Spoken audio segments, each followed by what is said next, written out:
Assalamualaikum warahmatullahi wabarakatuh. Salam lestari. Selamat datang kawan-kawan di channel Cerita Pendaki. Jadi channel ini yang baru datang, yang belum tahu, channel ini membahas beberapa materi tentang mountaineering atau pendakian gunung. Jadi kawan-kawan yang pengen belajar, channel ini sangat saya rekomendasikan buat kawan-kawan untuk belajar bareng, untuk berdiskusi bersama yang kaitannya dengan beberapa materi pendakian. Sebelum saya ingin bahas tentang fokus pada video kali ini, saya ada beberapa episode. Ini yang episode yang terakhir. Jadi kaitannya dengan pendaki yang cewek yang mengalami PMS ataupun haid maupun menstruasi. Itu tips-tipsnya bagaimana. Saya bagi beberapa bagian yang belum sempat nonton, bisa kawan-kawan cek jadi supaya keruntut. Jadi kawan-kawan juga paham sampai ending kira-kira pengalamannya apa, kira-kira apa saja sih yang harus dilakukan dan yang harus dipersiapkan ketika kawan-kawan mengalami masa menstruasi.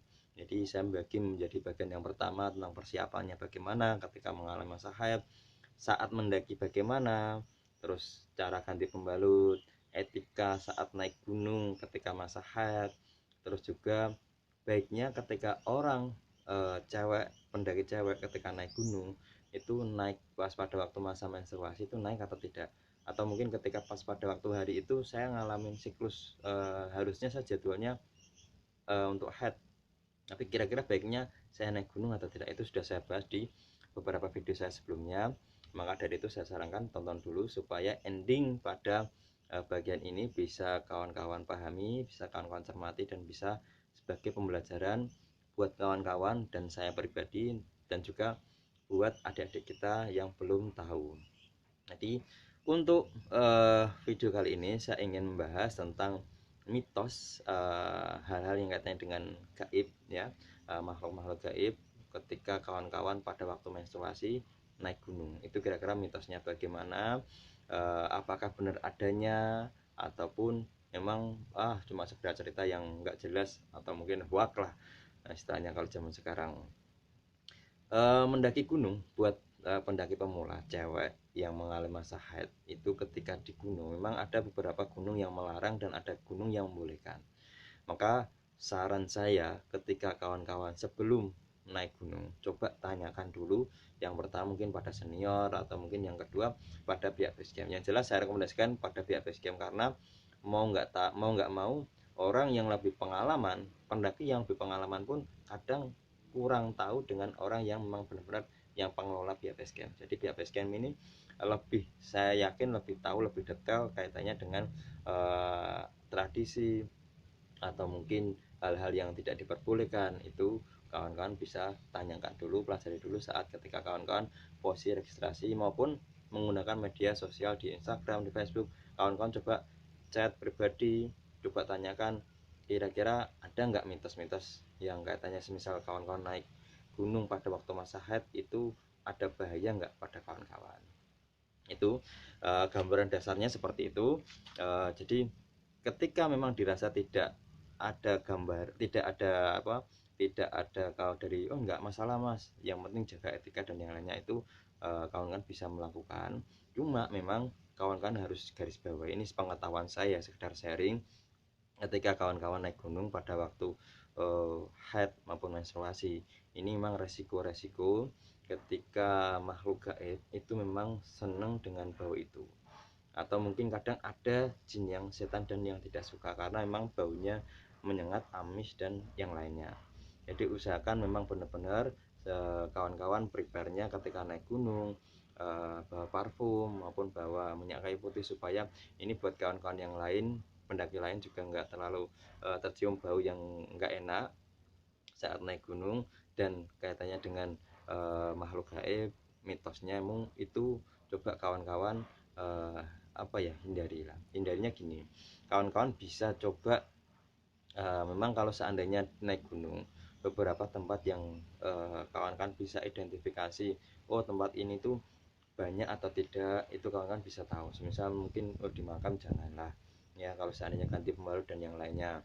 Itu tuh memang mitosnya memang benar-benar ada. Bahkan nggak di gunung pun kawan-kawan kalau misal ganti sembarangan, buang sembarangan, nggak permisi, etikanya juga nggak bagus, itu juga nanti akan resiko. Karena banyak sekali ya. Saya pun juga pernah mengalami teman saya yang kejadian ketika pada waktu masa haid itu di eh, kesurupan, maupun juga nanti dilihatin sesuatu hal yang semisal mungkin pocongan maupun yang lainnya, setan-setan itu. Nah, itu juga sering terjadi keadaan-keadaannya seperti itu. Jadi kawan-kawan bisa tanyakan kepada senior-senior kawan-kawan, kira-kira mitosnya itu memang benar adanya atau tidak. Yang jelas itu memang benar adanya. Jadi makhluk gaib atau sebangsa jin itu memang suka dan tidak suka dengan hal itu. Jadi ada yang mungkin suka, ada yang mungkin tidak. Itu memang dihindari ketika kawan-kawan meskipun bawa pembalut pun kawan-kawan harus juga jaga etika. Seandainya kawan-kawan memang berprofesi sebagai pendaki ya, memang kawan-kawan harus jaga etika, sopan santunnya harus kawan-kawan pahami. Bagaimana ketika saat kawan-kawan main pada waktu musim hujan itu, kaitannya dengan hal-hal gaib itu bagaimana. Usahakan memang jangan jangan apa ya, seolah-olah kawan-kawan itu menyombongkan diri ya. Itu jangan sampai. Ini enggak posisi head pun kawan-kawan, jangan sampai kita sombong, gunung pendek kok nggak ada 3000. Nah, terus kawan-kawan santailah, bisalah, jangan seperti itu. Jadi kita harus menghargai di sana memang juga ada penduduk ya, bangsa bangsa goib, bangsa halus. Jadi kita sebagai pendatang, kita harus memang benar-benar bertamu dengan baik, etika dengan baik.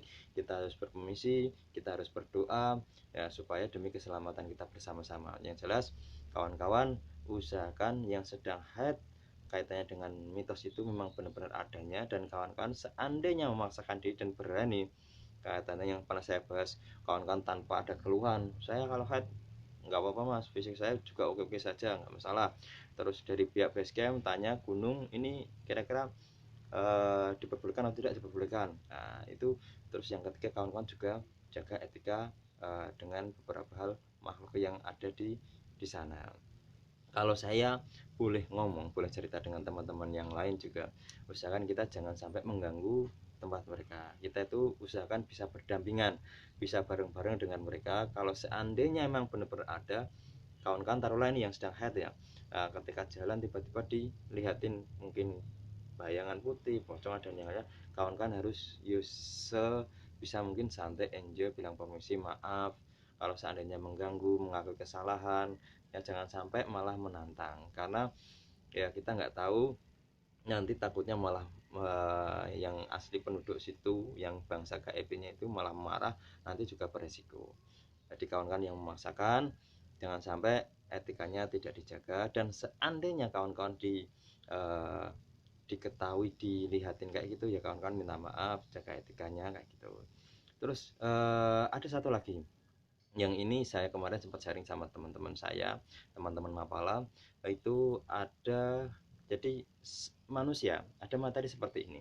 Jadi manusia itu punya yang namanya instingnya itu seperti ini. Ketika kawan-kawan ada keraguan, dan keraguan itu mengalami 2 kali, itu usahakan jangan. Jadi semisal pertama antara yakin dan tidak, yakin dan tidak, ya udahlah yakin, berangkat.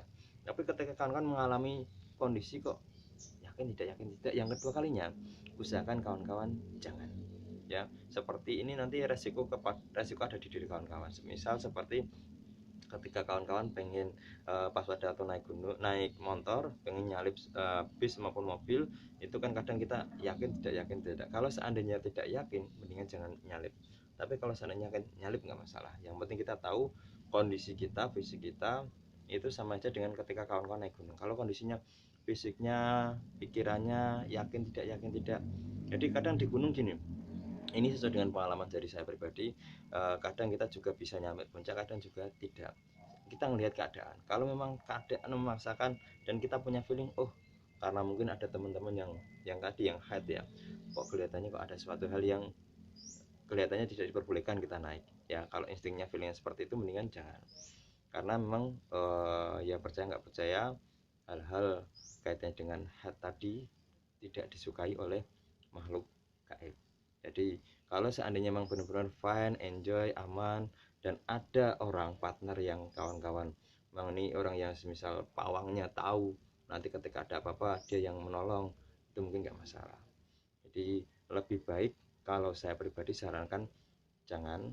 Kalau seandainya kawan-kawan memaksakan diri, coba kawan-kawan ajak orang yang memang benar-benar tahu, paham, detail, ngerti tentang hal-hal seperti itu. Kalau seandainya kawan-kawan nggak punya orang itu, nggak punya teman yang paham, kawan-kawan coba ajak yang mungkin ikut-ikut yang trip, atau mungkin belajar dulu lah.